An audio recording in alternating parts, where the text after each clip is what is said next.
As I mentioned earlier, I'm John Mandler, and I'm Joe's campaign chairman this year. I'm something of a neophyte in running political campaigns, but I accepted this responsibility because I believe in Joe Krakoviak.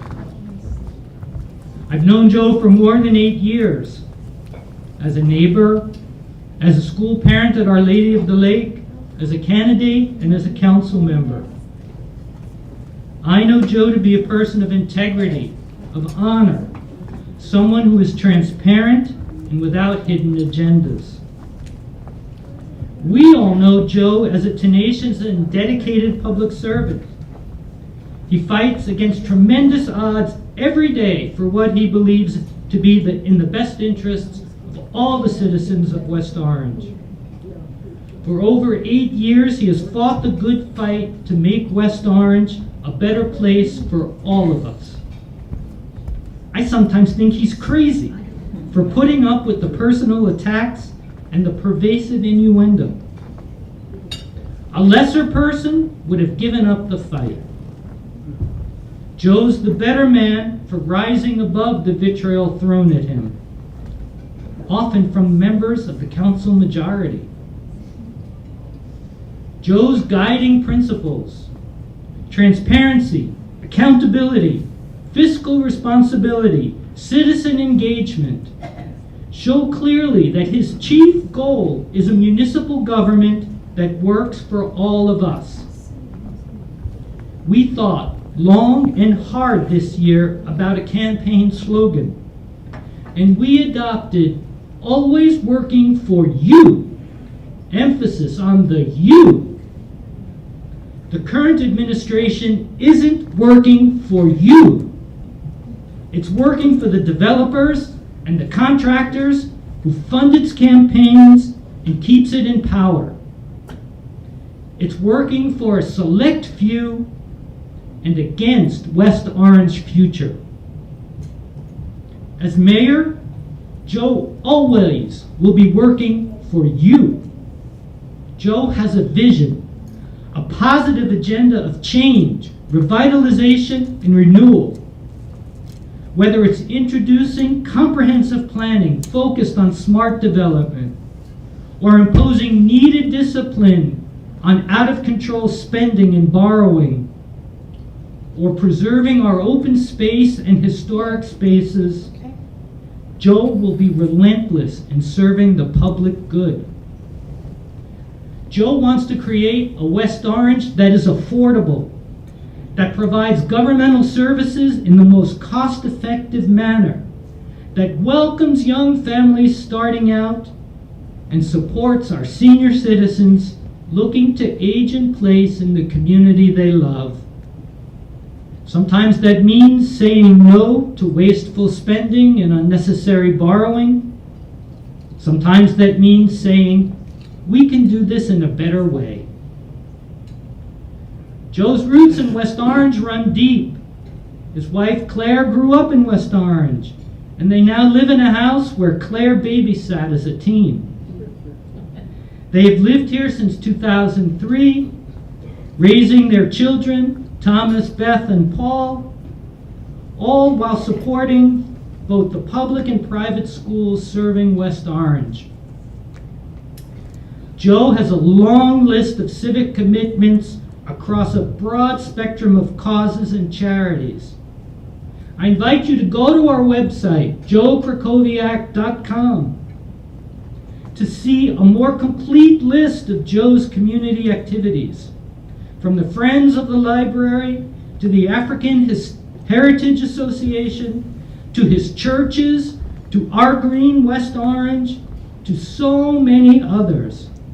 I sometimes get exhausted just looking at the list. This year, Joe was honored as a man of distinction by Men Make a Difference. Joe Krakowiak does make a difference. Joe played NCAA Division III tennis at Rhodes College in Memphis and graduated from the University of Georgia. He earned an undergraduate degree in journalism with concentrations in finance and economics.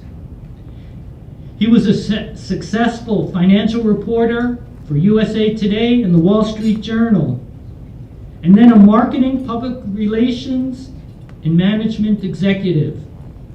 Joe now has his own marketing and public relations consultancy. Running his own business gives Joe a special perspective in running West Orange's municipal government. Later, after we hear from Joe and Susan Scarpa, I will be back to make a pitch to get you to join in this campaign.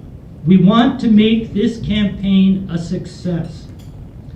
I will outline the many ways in which you can be part of this effort.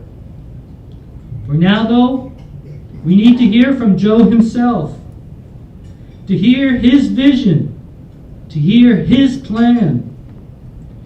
We'll hear the heart that he pours into everything he does. We'll hear his dedication and devotion to the guiding principles I mentioned earlier.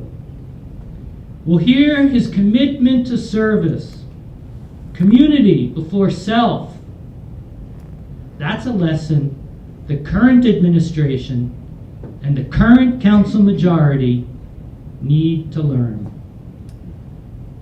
Maybe with Joe Krakoviak as mayor and with some new members like Susan Scarpa on the Township Council, the other members of the council would find within themselves the ability to start working for the good of the whole township. We need Joe Krakowiak as mayor to spark a revitalization, a new era of accountability, transparency, and service. I am proud and honored and pumped to introduce to you the next mayor of the Township of West Orange, Joe Krakowiak.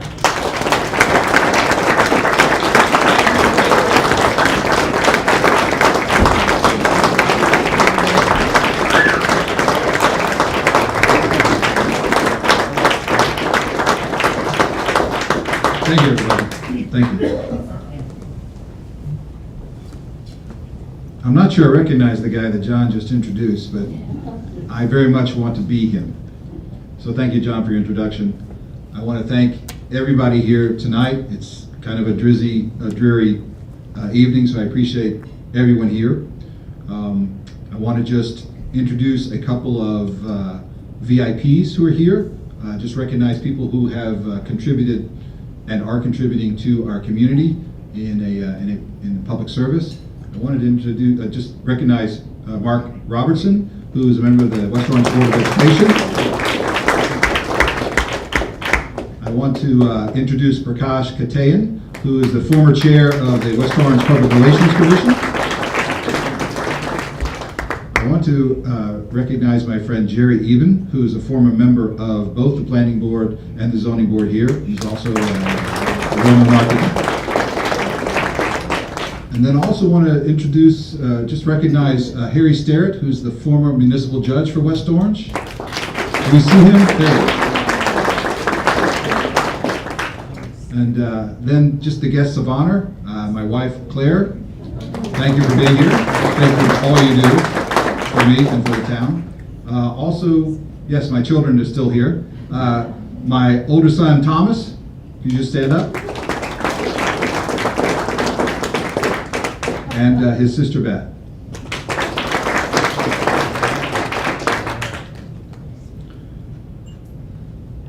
West Orange is a great town. It's got a great location. It's close to everything.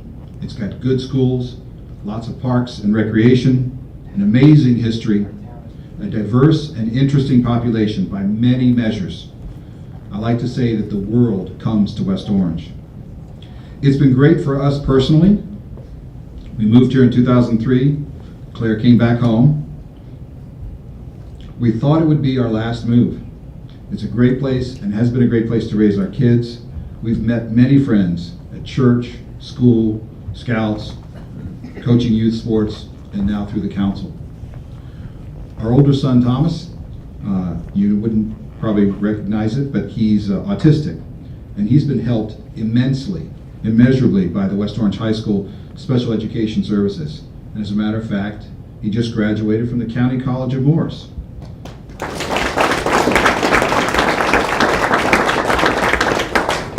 And by the way, he's looking for a job as a line cook or a prep cook. So if anybody knows of any opportunities, please see him or see me. Things were going along really well until 2008, and then circumstances changed. As you know, I was a financial and investigative journalist, and then I went into corporate PR. I got laid off in the Great Recession of 2008, like a lot of people in middle management. So I had some time on my hands while I was starting my own agency and got involved with local affairs. I had covered municipal finance and commercial development as a reporter, so I started WestOrangeGrassroots.org. A lot of people here in the room know me from that. Then people began suggesting I run for office, and I laughed, and I laughed, and I laughed, because I have never aspired to be a politician. I'm decidedly not political. I've been a registered independent voter virtually all of my life. I like voting for whoever I thought was best for the job. And now I've been a councilman for 8 years. I'm not telling you anything you don't already know, but West Orange hasn't fully recovered from that recession, while towns around us have. And even towns without train service, like Livingston, Verona, Caldwell, they've all come back even stronger than ever. And the reason West Orange hasn't recovered fully, I believe, is because it's clear. It's the government and its policies. After 8 years on the council, I've seen how the sausage is made, and I know how to make it better. It's not that difficult, really. It's pretty simple. Number one, we need to better control spending and taxes. The mayor and others say we can't cut taxes. I'm here to tell you 67 of the 565 towns in New Jersey last year cut their taxes, including 2 in Essex County, Fairfield and Caldwell. But we're going in the wrong direction. We have raised taxes in each of the last 4 years, the maximum allowed by law, 2%. Debt under the mayor has increased by $22 million to a record $82 million. The annual cost of paying back that debt has risen nearly 50%. And what that means is that each year we have $2.4 million less to spend on police cars and whatever else the town needs because we're paying back this immense debt. We need to make stabilizing taxes the priority. You don't have to be a realtor to know that property values in this town are not where they should be. Not a coincidence. Our tax base, the total value of tax-paying property in our town, has declined each of the last 8 years until this year when it rose, thank goodness, 0.03 of a percentage point. So we're finally starting to turn around that steep decline. That's bad news because every time the property values go down, the tax base declines, our taxes automatically go up to compensate for that decline, so it takes a bigger piece of the pie. Now, I could talk for hours about how the mayor wastes your hard-earned tax dollars. Let me just give you a few examples. Earlier this year, the town built a parking lot on Eagle Rock Avenue near Pleasant Valley Way. We spent more than $500,000 to build 25 parking spaces, when right across the street, where Chase is building a branch, they're going to give us 70 parking spaces for free. The town's chief financial officer has gotten 5 straight years of raises. Those raises have increased his pay by more than $33,000 or 24%. He now makes nearly $174,000. Can I see a show of hands of who has gotten 5 annual raises in the last 5 years? Please raise your hand. How many would you like to get that? We pay somebody $24,000 a year to run our Facebook page. Do I even need to mention the mayor wants to spend $110,000 on something called an ICE bumper car facility? So how do you change what's going on in West Orange? How do you cut wasteful spending? How do you expand competitive bidding? We spend hundreds of thousands of dollars each year that goes to contractors without competitive bidding or more than a single bid. And that includes that Eagle Rock Avenue parking lot, where the construction was broken up into 4 or 5 smaller pieces of work that cleverly avoided competitive bidding. I mentioned a single bid. The Town Council majority recently approved a 5-year contract that increases the cost of collecting our garbage and recycling by $1 million a year, nearly $1.1 million a year. That's up 61%. To do absolutely nothing different from what they're doing now. The Town Council majority could have also made the contract for 3 years or for 1 year. I argued for 1 year. I come from the private sector. If I get stuck with a bad deal, I make the pain last as little as possible, and I do everything to change it. I suggested we go for 1 year, look at the bid specifications, see if we could reduce the quality of the, not the quality, but we have premium services in our garbage contract. That maybe we want to reduce that so that we can get more bids. But this sort of thing goes on all the time. We have an insurance broker who has been our insurance broker since before the turn of the century and has never had to compete for the business. This firm is paid by commission. So let me tell you why being paid by commission, about $400,000 to $500,000 a year, is bad. When you sell your house, you hire a broker to sell it for you. Your interests are perfectly aligned. If you get more money for your house, the broker gets more money in his commission. In this case, the exact same thing happens to our detriment. The broker is supposed to be negotiating the lowest prices that they can possibly have for our health care, for our prescription drug service, for our dental. But it's just the opposite. One of the first things that I did after I got on the council and realized this was going on was I brought in an expert from a public interest group that had been spreading this program all around the state and lowering the taxes, lowering the insurance brokerage commissions and costs for schools and municipalities all over the state.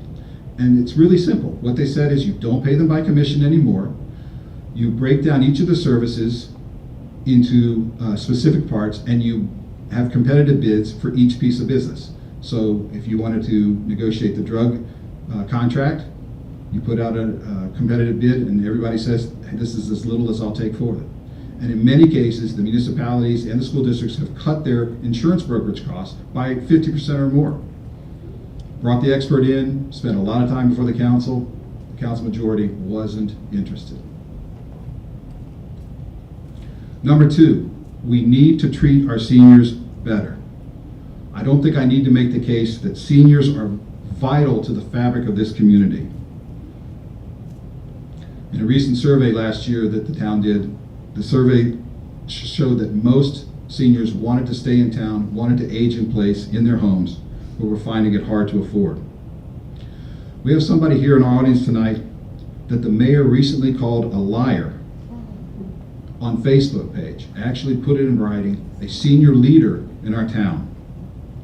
Now, at the last council meeting, the business administrator called me a liar, but at least I'm used to it. But calling a senior citizen in our town a liar, how disrespectful and unnecessary is that? It's safe to say that our seniors are the most disrespected by their municipal government in all of Essex County. The mayor and the council majority have opposed creation of a senior citizen advisory board. I drafted the ordinance with the help from seniors, some of them who are here in this room tonight, to give an organized voice to a very important part of our community. But the council wouldn't even second the motion to introduce just so we could talk about it. We are the only municipality in all of Essex County that does not have some sort of senior advisory board that gives a voice to this community. And now the mayor on Facebook is posting false comments about that legislation and about the proposed ordinance that are easily disproven by reading the legislation. In this senior survey I talked about, only 25% of the respondents were satisfied with the services they received from the town.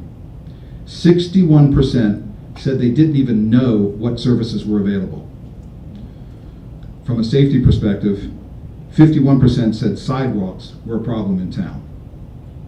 59% said they wanted to age in place in their homes, but 90% of the seniors said high taxes were a problem. They'd like to stay here, but they may not be able to afford it.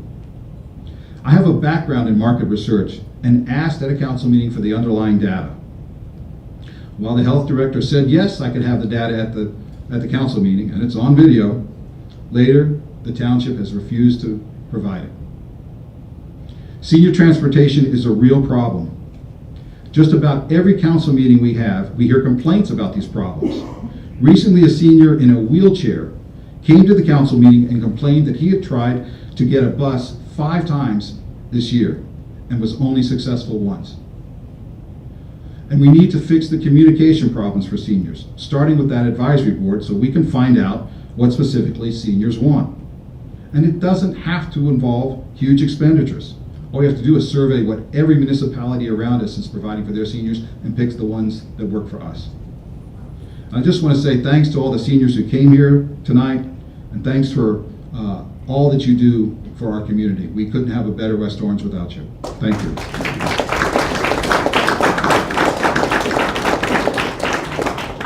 Number 3, we need smart development.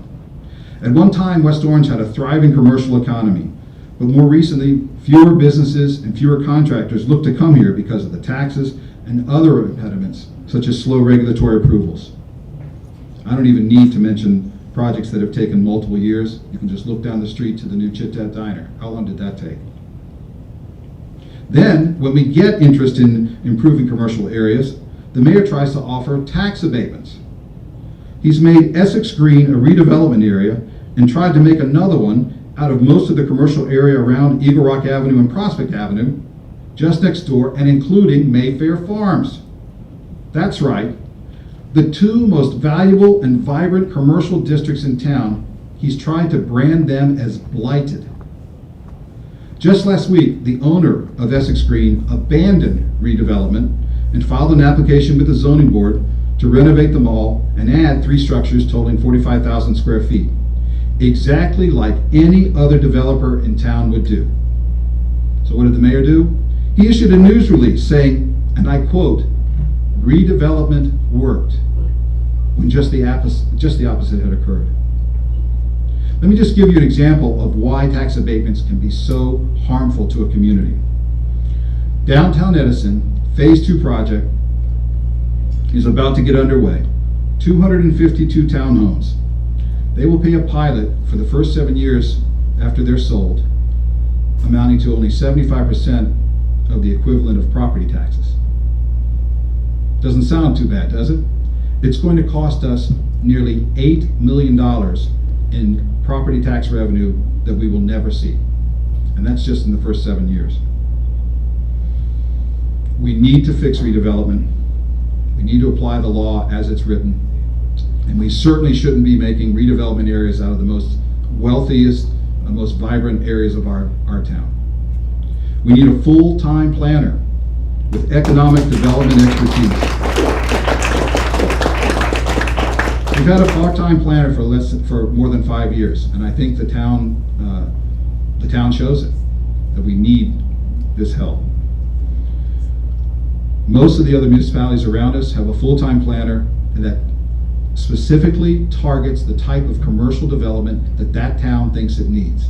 It just doesn't take whatever comes in off the transom. They actually work to say what's the best thing for West Orange or their community. And we need to do the same for West Orange.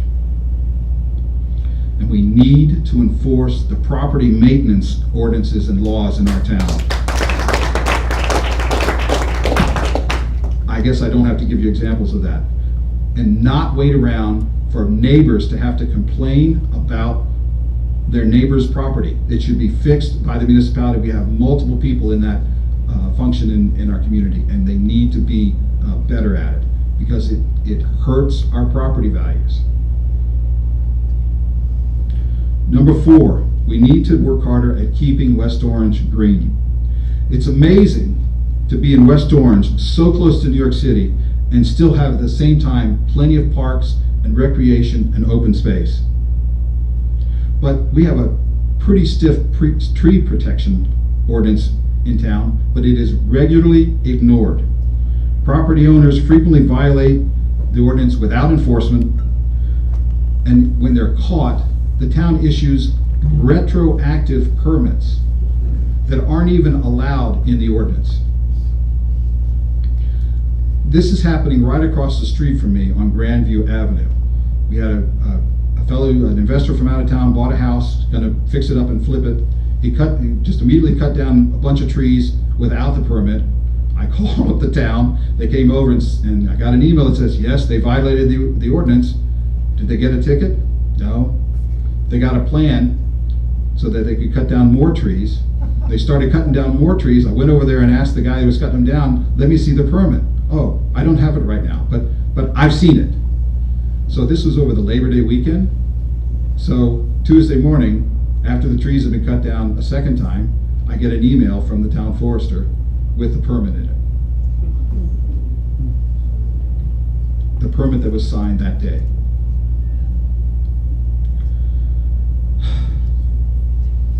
The town itself causes a lot of trees to be cut down just when they do road projects, when they're fixing curbs and sidewalks, because it's oftentimes simpler, faster, and easier to cut down the trees and dig up the roots. Meanwhile, these are the trees that actually give us oxygen to breathe. We need to enforce our tree ordinance, and we need to strengthen it. We also actively need to pursue more open space.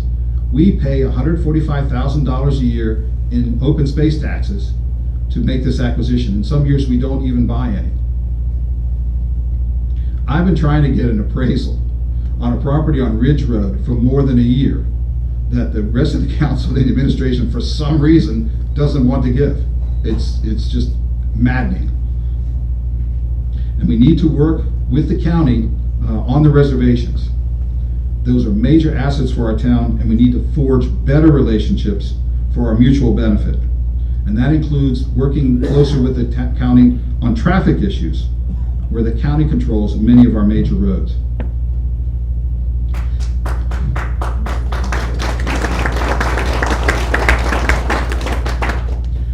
In our form of government, the mayor is powerful. But just as he's taken us down the wrong path, a Krakowiak administration can turn it around. Competitive bidding, enforcing ordinance, new management style, refreshing the membership on both the zoning board and the planning board, enforcing property maintenance, protecting trees, developing senior programs, and fully funding the needs of police and fire. Did you know that we have an estimate of more than $2 million in repairs, not improvements, not expansions, repairs on our firehouses? And it's been around for it's been known for years. This year, with more than $2 million pending, the town decided to give the firehouses $600,000. And the town engineer, to his credit, came to the council and said, yeah, I could spend more money if you give it to me. What do you think the other 4 council people did? They said $110,000 for ICE bumper cars. And we need to invest more in our library. We can do this, but I need your help. I'm term limiting myself after 2 full terms on the town council. My experience has shown me that we need new blood, new ideas, new perspectives in both the mayor's office and the town council. So if you want to keep me around, you need to get me elected mayor. Otherwise, in 2 years, I'm going back to the real world. Now, you're probably already hearing lots of things from people who are trying, intentionally or unintentionally, to discourage you from supporting me. And I'm not just talking to people here in the room. But keep your eye on the prize. Ask them and ask yourself, what has each candidate done with your money and your government? What have we each done differently? You'll hear from the other side that I'm Dr. No. But who is it that said no to a senior citizen advisory board? Who has said no to competitive bidding for the insurance broker? Who has said no to allowing voters to decide whether to move local elections or vote on school bonding of capital projects or the $6.3 million in taxpayer guaranteed bonding for downtown Edison Phase 1? It wasn't me. I'm the one elected official who has consistently pushed for transparency and for giving a voice to residents on major decisions. As mayor, I assure you that that will become policy.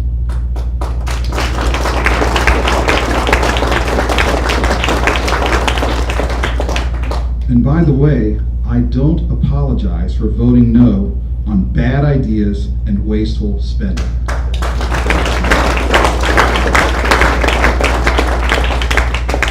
You'll also hear that Joe doesn't stand a chance.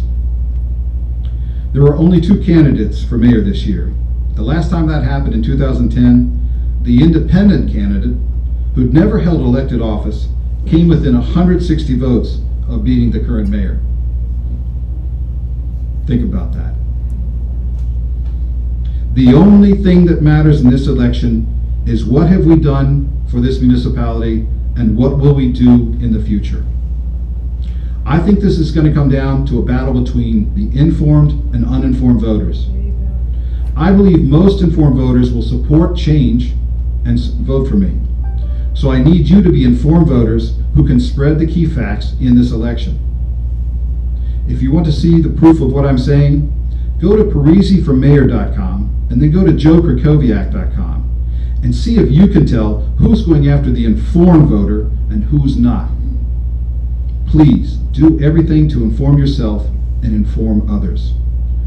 Watch council meetings. I know it's like watching paint dry most of the time.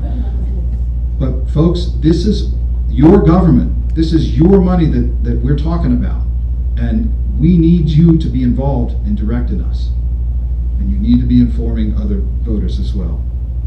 So pass on and share the information from my website and from my postings on Facebook. Now seriously, how hard is it to hit that little button that says share? You control this election. We have a bright future. We have great prospects. We have many assets. We have a great community with great people. And turning our town around because of that is not going to be that difficult if we all work hard. As John Mandler said, I'm always working for you. But I'm only doing this for you and our community, and I can only do it with you. So please join me. Thank you very much.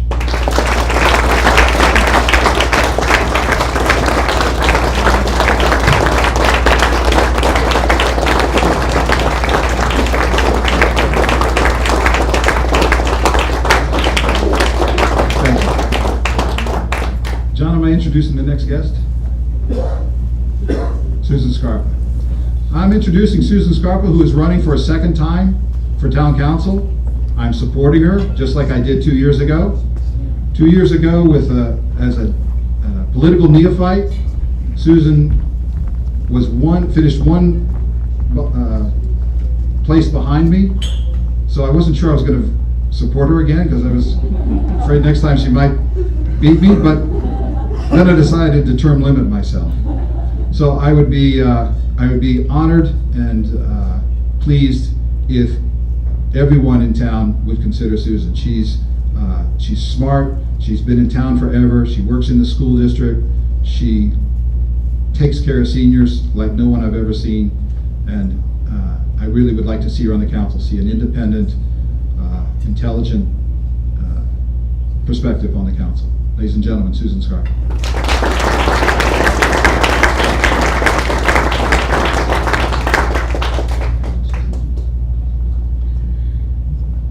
Thanks, Joe. Thank you all for coming out and supporting Joe and kicking off his campaign. I think I don't have to tell anybody in this room what a decent, intelligent person of integrity he is. We have only to watch the council meetings. We have only to listen to what he said. I don't know how to even finish that. He's covered every single topic in detail that things that I wanted to talk about, that there's not that much left to say.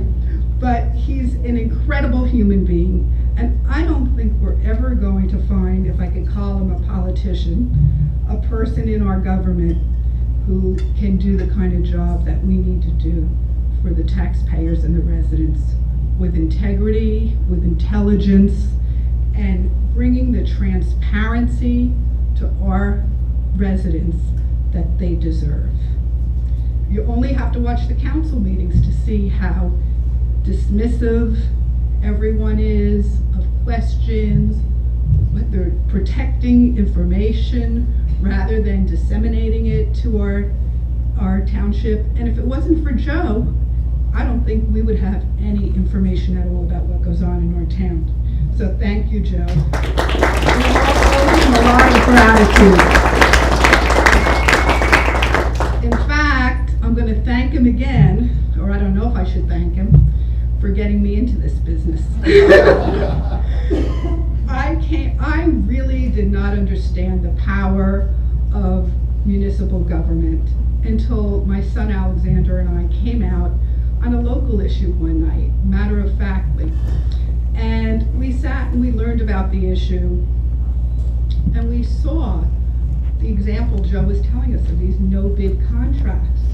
We saw a project going for almost $500,000 that probably should have gone for a third of that. And we saw the problems, the poor design, the poor management, the poor implementation of the project. And we're like, this does not have to be. All of our neighbors in our town, on our street, were shocked at the public discourse. We saw neighbors being disrespectful to one another, not really understanding all of the issues in detail, as Joe would carve out for you. So my son said to me, after a while, we got to know some of the seniors, Rosary Morelli. We started going to council meetings, and we started educating ourselves about what can happen if you really do get involved and take control of projects. The project that I'm talking about, it came out so much better than it was initially planned due to the advocacy of the residents in our township. When we went to the council and we saw the way the seniors were being dismissed and disrespected, I had to get involved. So Alex said, Mom, you've got to run, and I'm going to be your campaign manager. So I said to him, I have a lot of things to do in my life. I was working on another master's degree. I was taking care of aging parents. I work in the schools as a speech pathologist. I said, I feel compelled to do this, but I'm only going to do it if I can make a difference. So I had watched some council meetings and saw Joe in action. And I said, I'm calling up Joe Krakoviak, and we're taking him and Claire to dinner, and we're going to talk to him a little bit about what we can do about all of the issues of our township, get a better understanding of them, and if I could really make a difference. And after that dinner, Joe convinced me that I could. I had seen the power of residents' ability to take control of their government and of projects in the township when they really got motivated, and Joe really spurred me on and has been an incredible mentor, teaching me all kinds of things, and I am totally grateful. A little bit about me. I am really a business person. Right now I work in the schools, but for years I lived and worked in Manhattan. I had a business consulting firm, Systems Management and Support Services, which provided telecommunications, business development, consulting to Wall Street banks and insurance companies. So I've worked with some of the toughest people around. If anybody's ever been on a trading floor, you can appreciate that environment. And I think that with Joe as mayor, I'll be able to do a good job helping him deal with all of the personalities and business people here in our town that we have to deal with. really agree with Joe on just about everything he talked about. The things that really hit home for me are the redevelopment issues of the Essex Green. I have talked to all kinds of friends and neighbors, and I think everyone is beginning to really understand the impact that that will have on their daily lives. I mean, for 30 years, tax abatements going to multi-billion-dollar corporations and business developers are going to ensure that the taxpayers foot the bill. That is just not fair. It's just not acceptable.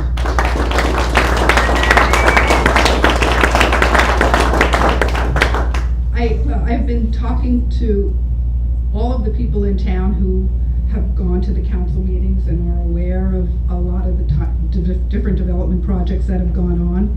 And everyone with common sense believes we need a full-time planner with real business development experience who could develop Main Street and do a real strategic plan for our township. I believe a lot of the problems in our township are because we don't do any planning. There's no strategic planning for anything that we do.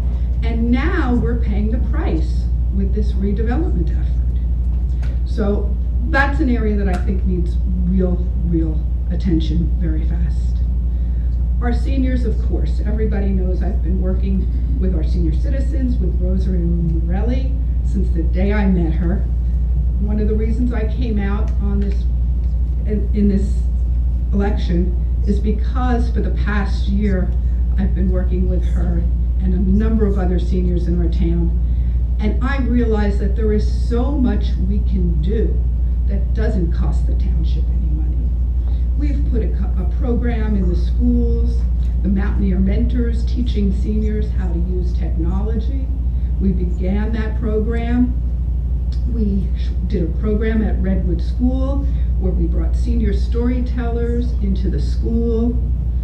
We have, actually Rosary is single-handedly probably responsible for educating our town council and maneuvering them into doing a survey for senior citizens. And unfortunately, what's come back has not really, we haven't seen the fruit of that yet, but I believe with her constant efforts and with the efforts of the community, we can see senior services, and it doesn't cost a lot of money. The fact that we're the only township that doesn't have a senior citizen advisory board and that treats our seniors so disrespectfully in social media and when they come to the council is very, very sad. I really think that if we all work together and we go out and we educate the public, that we will be able to get Joe elected as mayor. But it's an education process. Like he said, most of my friends, even on the PTA, they don't know a lot about what's going on in town. Brilliant people with high-powered jobs that work in Manhattan, they really just haven't had the time. And I was guilty of the same thing. Before I came out on a local issue, I really thought that the people in town who had lived here their entire life were doing a good job running the town. But the more I came out and the more I saw, the more I realized and appreciated Joe Krakoviak. Because he's the only honest person who understands all of the issues inside out and is capable of educating the public about what we need to do moving forward. So with that, I would like you to all join me in thanking Joe and helping getting him elected as mayor by going out and exercising your civic duty and educating your friends and neighbors. If everyone educates 10 friends or neighbors about the issues that he outlined that are so pressing in our community and that really affect each and every one of our daily lives, he will be elected mayor. And I will look forward to helping him on the council.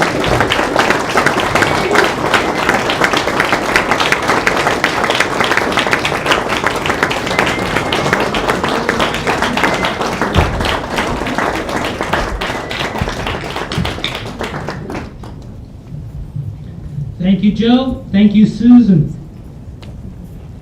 And now comes the strong arm part of the evening. Whenever the topic turns to stewardship at my church, we hear a lot about sharing our time, talent, and treasure. You probably hear similar things at your church or synagogue. Now, I'm not suggesting that running a political campaign is on the same lofty plane as doing God's work.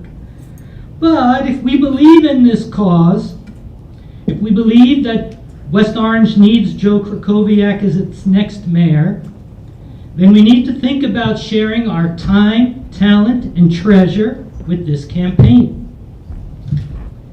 We have a volunteer commitment table at the back of the room. On that volunteer commitment table are these volunteer commitment forms. Please stop by and offer to support our campaign. Even if you can't commit to something now, fill out the form. We'll get in touch with you, and we'll keep you posted as to developments in the campaign. We need people with special talents appropriate to the campaign, such as photographers, videographers, graphic designers, marketing experts. We need people to open their homes for coffees so that Joe can meet their friends and neighbors and share his vision. We need social media warriors. Remember, hit that share button. Talk up Joe on social media. Talk up Susan. We need people to put up lawn signs and to help us distribute those lawn signs. We need people to distribute literature both in their neighborhoods and at the polls on election day. We need poll watchers and challengers to ensure that the election process is fair and accurate. We need people to get out the vote calls. On our form, there are about 16 different categories of volunteer effort. Each of you has the chance to specify a unique task that you can perform for this campaign. This time, it's you working for Joe. While we need your time and talents, we also need your treasure. The campaign contribution maximum is, I believe, $2,600 per person. We welcome contributions in any amount up to that per person limit.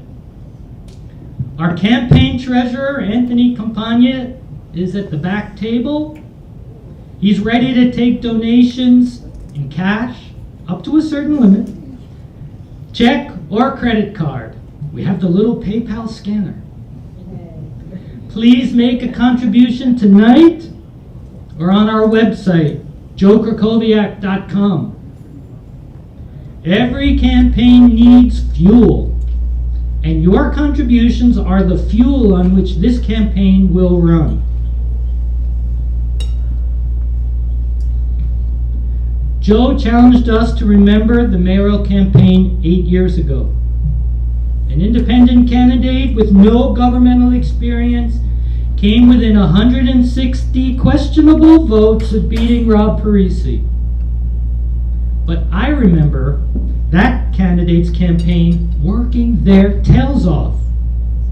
Rosary Morelli can tell us how hard those campaign volunteers pushed against the West Orange machine. We need to pull in that same effort this year. Our candidate will do his part. Now we must do our part. We must put in our time, talent, and treasure to restore West Orange and make Joe Krakowiak mayor.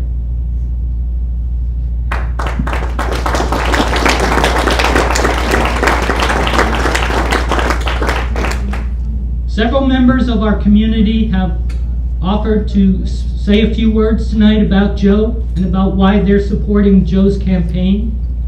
So I will now call them one by one to come up.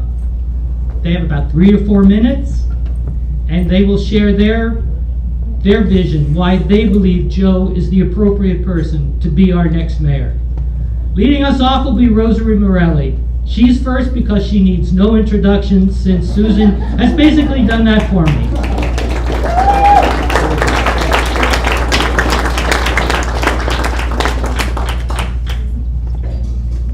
John, thank you. Probably I will be repeating a lot of what's been said before, but it needs repeating because it's really critical. I'm honored and I'm energized to be here tonight to support John. I'm thinking of John, that was the 160 votes. I can't get over it yet. What? I have to put it out of my mind. Okay, I'm here to support Joe Krakoviak for mayor. We need change. Now, because I'm an elder senior citizen and because I've lived in this town for more than half a century, actually just 55 years, in my opinion, that these two facts alone make me more than qualified to judge that our township is on what I call a downward spiral. And we need change, and we need it now. One very important reason among so many, and you've heard about the story about seniors, it's a critical issue. In order for seniors like me to be able to age in place, West Orange needs to become more age-friendly. My story began in 1963 when 4 generations of my family moved here from Newark, New Jersey. We were looking very hard to find a suburban area where their children could grow up and we could grow old. Those houses are still standing on the corner of Eagle Rock and Krakowiak Avenue, and I used to refer to them as the Italian Kennedy compound. We were all together, extended family. Since that time, everybody's gone. I'm the only one left in town. Either they passed away or the kids all moved out of the town. Now, to name well, I want to continue on this thought. We're on a downward spiral. The comparison of what West Orange was when I came here and what it has become. And I haven't lost faith. We can get back there. We need the right people in office. And I'm supporting Joe for that reason. We need change.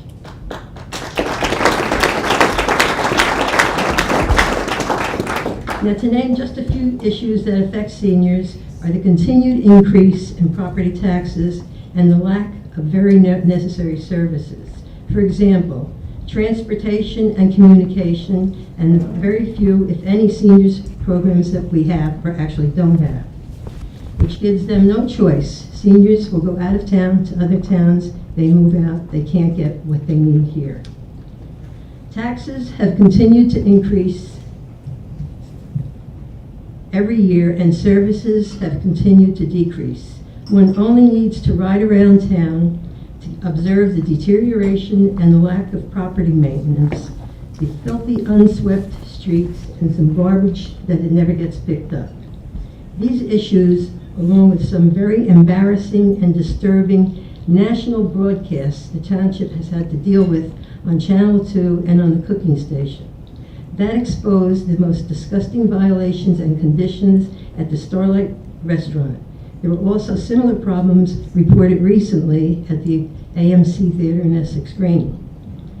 The recent zoning board's very, very embarrassing and poor handling of the disabled ramp application and the questionable handling of the Legionnaire scare, where it appears that there's no monitoring or preventative measures in place for Legionella bacteria. The embarrassment of the township attorney, Richard Trenk's, many issues, one being his alleged conflict of interest regarding the Organon property that required an investigation by retired Judge Stein, the designation of Essex Green being declared as a blighted area, and many other instances.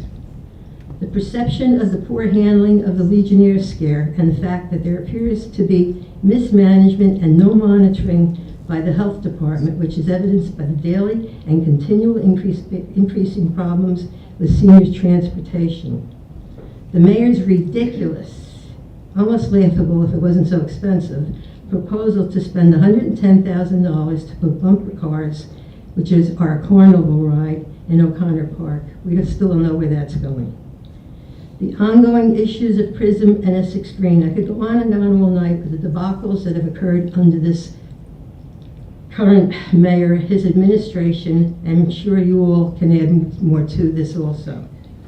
In summary, the citizens deserve better than the status quo. We need to purge and make dramatic changes from the top down, beginning with the mayor, then the council, all the mayor's appointments to all the boards, term limits, no more patronage jobs to family members and sycophants. Only qualified people with job experience should be hired. And if possible,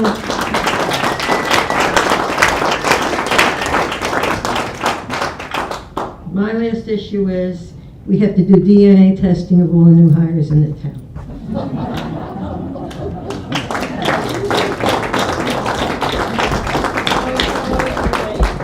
Thank you, Rosary. We'll be looking for your run for council in 2 years. Next up to speak on behalf of Joe's campaign is Kevin Malanga. Kevin is leading the good fight against the Essex Green redevelopment. Kevin and his wife run Our Green West Orange, which is helping preserve our open space. And I turn the mic over to Kevin. Thank you, John. I was driving in my car last week, listening to NPR, and I heard a story about the mayor of Chicago. And Chicago is a city that's famous for long-term mayors. Mayor Richard Daley, 6 terms. His son, Richard Daley, 5 terms. A great disappointment, I'm sure, to his father, only 5 terms. And what was interesting about this story, it was an announcement by Rahm Emanuel, President Obama's former chief of staff, and he was saying he's not going to run for another term. He said being mayor of Chicago was the job of a lifetime, but it's not a job for a lifetime. And I thought, wouldn't it be nice if we had a mayor who thought the same way?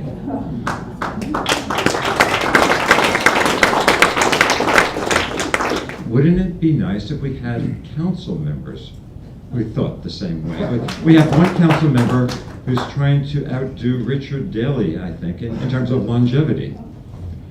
So Joe has already told you how he supports voluntary term limits. You know, I think that's noble. I think it's honest. I think it's what the town needs. We need term limits. Joe understands why that's beneficial to the town.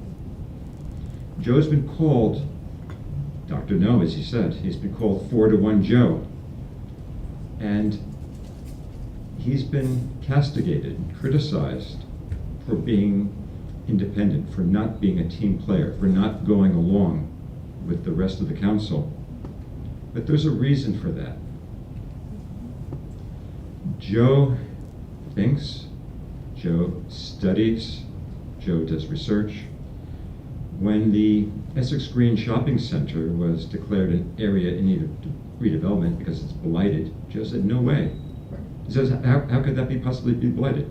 I buy food at Panera's Bread. I go to the ShopRite. I go to the restaurants that are there. I go to the movies there. It's not blighted. When they talk about Joe being critical of the ice bumper cars, I never knew ice bumper cars existed. Ice bumper cars. So we have a better use of $100,000, as Joe said. We have firehouses that need repair. We have police equipment that needs to be purchased. Joe understands why tax abatements at these redevelopment projects are bad. We have a tax rate that's extraordinarily high.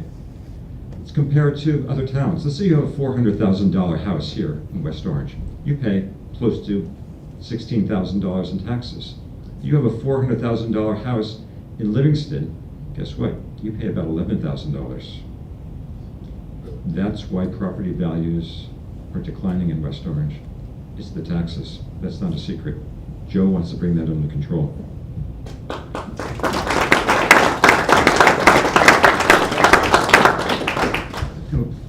Joe has mentioned, and Susan has mentioned, the trash collection contract. No bidders except one The winning bidder, what a surprise. A 5-year contract, well thought out. Joe was opposed to that. He was the only one. We had one recusal because that council member had 2 relatives employed by this trash collector. You know, Joe was right. Throw out the bids. Do it over. That's not the way it's being done here in West Orange. I can't imagine why. So, I appreciate Joe's questions, his probing questions. I appreciate how he stands up to the withering criticism to which he is subjected. But behind that soft-spoken, gentlemanly demeanor is a man of fierce courage. That's what it takes for him, twice a month, to go before that council, to be the sole dissenting voice. It's courage. Joe, I congratulate you. I thank you for being on the council. There are 2 people running for mayor, but as far as I'm concerned, there's only one choice, Joe Krakowiak.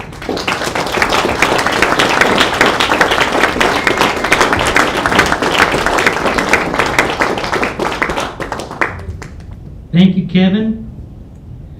We have a very interesting perspective about life in West Orange from our next speaker.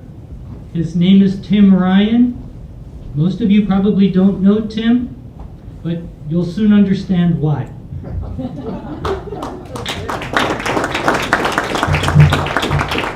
Good evening, everyone. My name is Tim Ryan, as you just heard. I'm here tonight in support of the ice bumper boats. Just kidding. I'm here tonight in support of Joe Krakowiak for mayor, and I just want to share a short story with you. Just 2 years ago, my wife Kelly, my son Timmy, and I decided to move to West Orange. We came here from Monmouth County.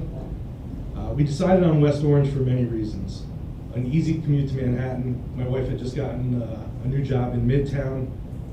Better home values compared to some of the neighboring towns. We looked in Montclair, it was a no-brainer. Great outdoor recreation at South Mountain, and good schools, just to name a few. Once we moved here, we also found a great community, we were in a great neighborhood, and most importantly, we found some great neighbors. But with every decision, there are some pros and cons. I just mentioned some of the pros. The decision to move to West Orange was not one that we made lightly. It's a disruptive process. It was hard on our son, it's hard on our careers, it takes a lot of time, it takes a lot of money, but we decided it was the right decision. The biggest negative that we faced, the compromise we made was it worth paying the high property taxes in West Orange for the convenience of living here?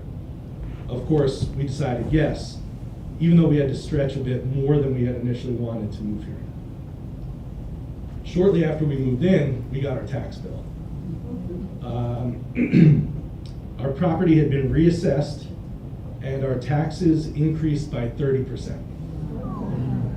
So that's not 30% from 8,000 or 9,000. Our taxes were $15,500 when we moved here. That's not on $1 million home. And they increased almost $21,000. So that's 30% above what we thought. Like I said, we're extremely high when we came here, but we made the decision anyway.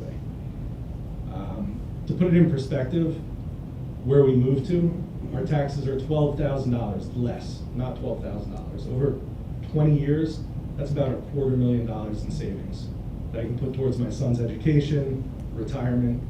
Unfortunately, it was a no-brainer to make the move back out of West Orange. So 2 years later, we made the difficult decision, we packed up and we left. Basically, we were forced out of West Orange. So that's why I'm here tonight to support Joe. No one should ever be forced out of their home because of out-of-control spending and irresponsible tax increases. That includes young families and seniors. So I hope that you can share my story with your friends, your neighbors, let them know how important the issue is and how it really impacts people in the town. So I wanted to keep this short tonight, but if you want to hear some more details, I'll be around. I'm happy to share a little bit more with you. Thank you for listening, and let's get Joe in.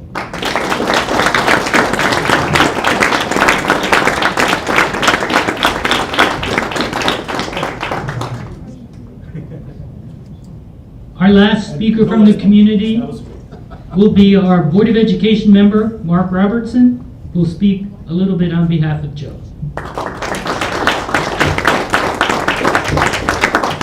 Good evening. It's an honor to be able to speak on behalf of Joe. When I first came onto the Board of Ed, everyone thought, because I won't name names, but that certain people were behind me, that I was just going to fall in line. I was literally given a pep talk about how to vote as a team. I said, really? I said, I really appreciate your support, but my vote's going to be based upon what's best for the kids, parents, and taxpayers, and, you know, my conscience. That's a great idea, huh? You know, my conscience. And, you know, I've always thought of Joe as somebody who has moral courage. I got the greatest compliment when one of my board members came to me and said, Mark, you don't want to be like Joe Krakoviak, do you? You're going to be the odd guy out all the time. You don't want to be that. And I thought to myself, yes, I do.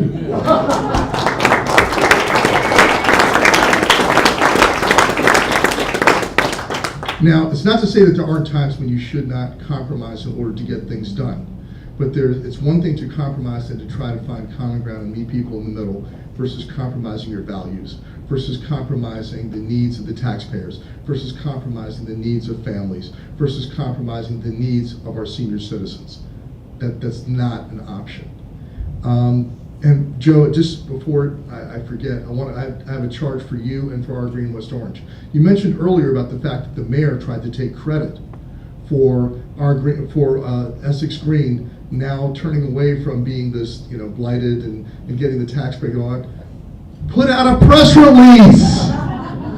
You need, and our Green West Orange needs to get in the media and own it. Say, we take the credit for smart development.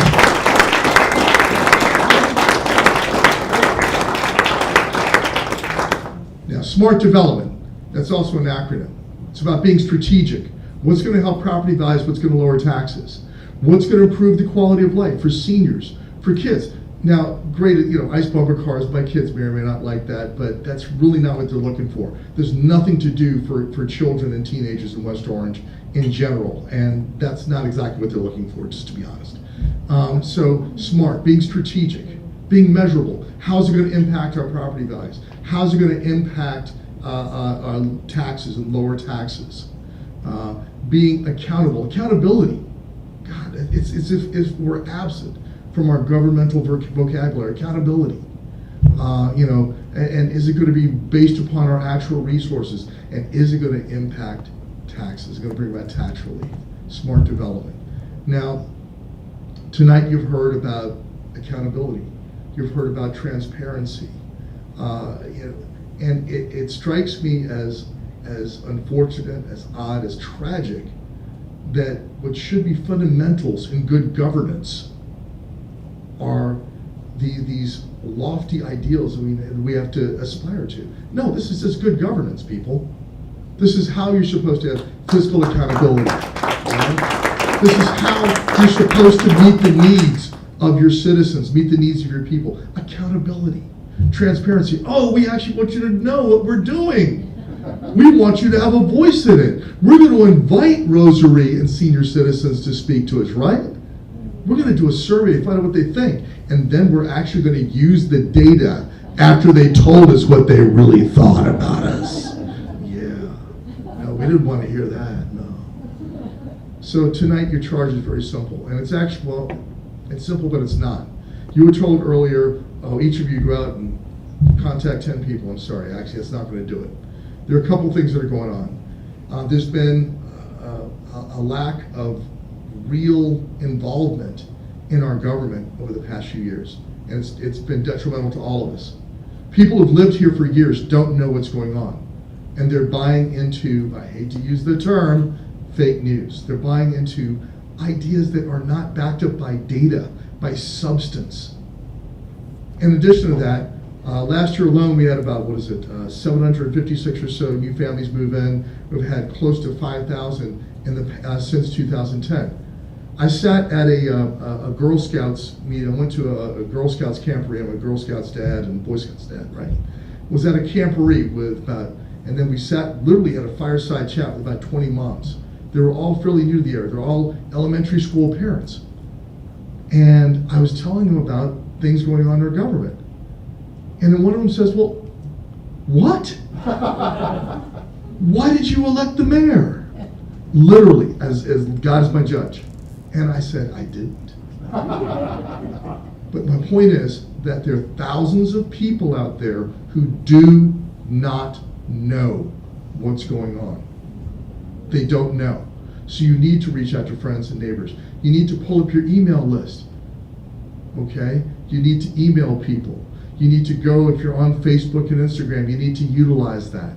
Whatever communications channels you have, now is your time. This is your charge. You need to go out and be the change makers. Okay, this is serious.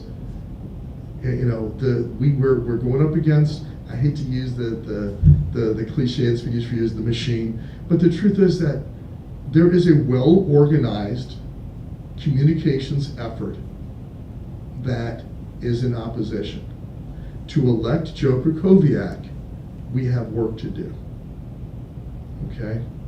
So if you want accountability, if you want transparency, if you want smart development that's going to grow our ratables, to grow businesses that are going to contribute to the tax base and take some of the weight off of property of homeowners who are paying property taxes, elect Joe Krakowiak.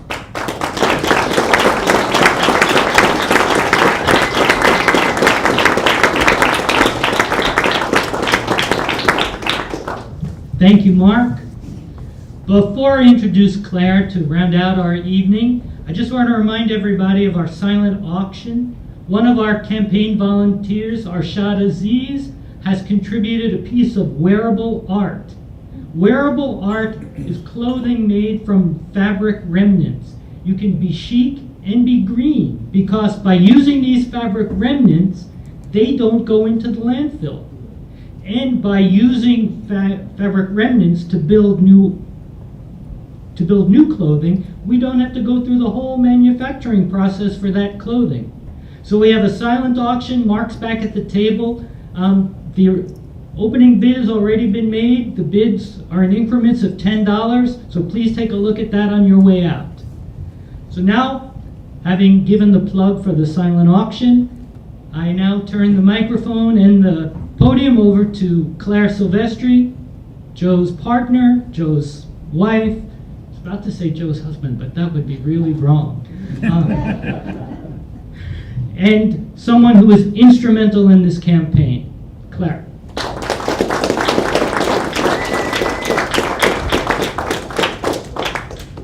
Thank you, John. You've heard from a lot of people tonight, including Joe, about who he is and what he stands for. And so at the end of the evening, I just want to leave you with a few thoughts. Joe has never been a political animal.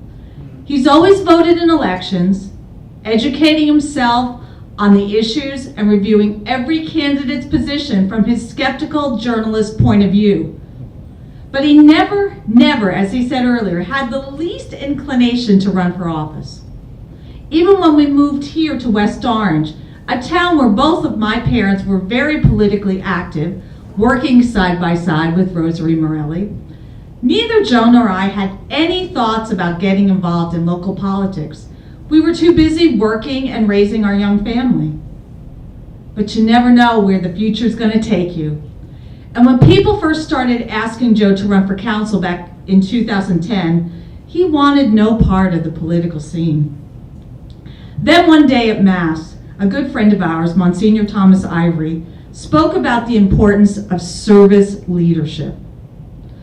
Father Tom said, "We desperately need leaders who are focused on the common good, who constantly put others first, who speak the truth, and make sure those most in need are taken care of." I turned to Joe and poked him and whispered in his ear, and I said, "This is why you need to run." 8 years later, I have to tell you that by no means has Joe's career in political office, public service, ever been easy. As you can imagine, it can be very lonely and frustrating being that lone voice for the taxpayers, constantly banging up against, I'm going to use that term, that big political machine.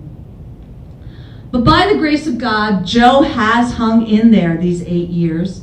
He's won multiple elections and continued to fight for all of the people of West Orange.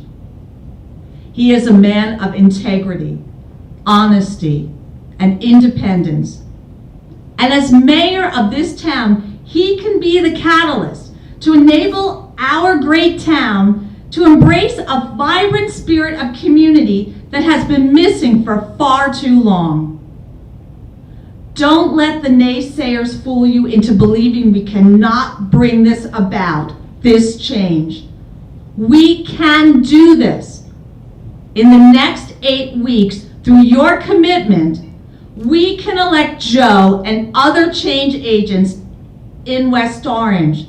And I promise you, Joe will not let you down. He has already demonstrated how much he cares about all of the people in West Orange. And he will always put our town first. He will always work for you. So let's go out there and work our tails off and get Joe elected on November 6th. Thanks.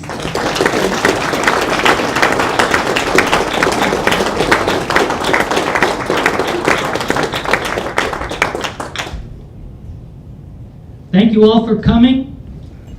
Don't forget the volunteer form. They're at the table in the back. Lots of campaign cards that people can take. Yes, we have lots of campaign collateral. There are tables throughout the room, both this room, the other room. They're at the sign-in table.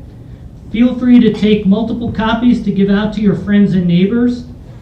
Please consider making a contribution to the campaign tonight or through our website, or just mailing in a check. We'll take contributions in any form at any time.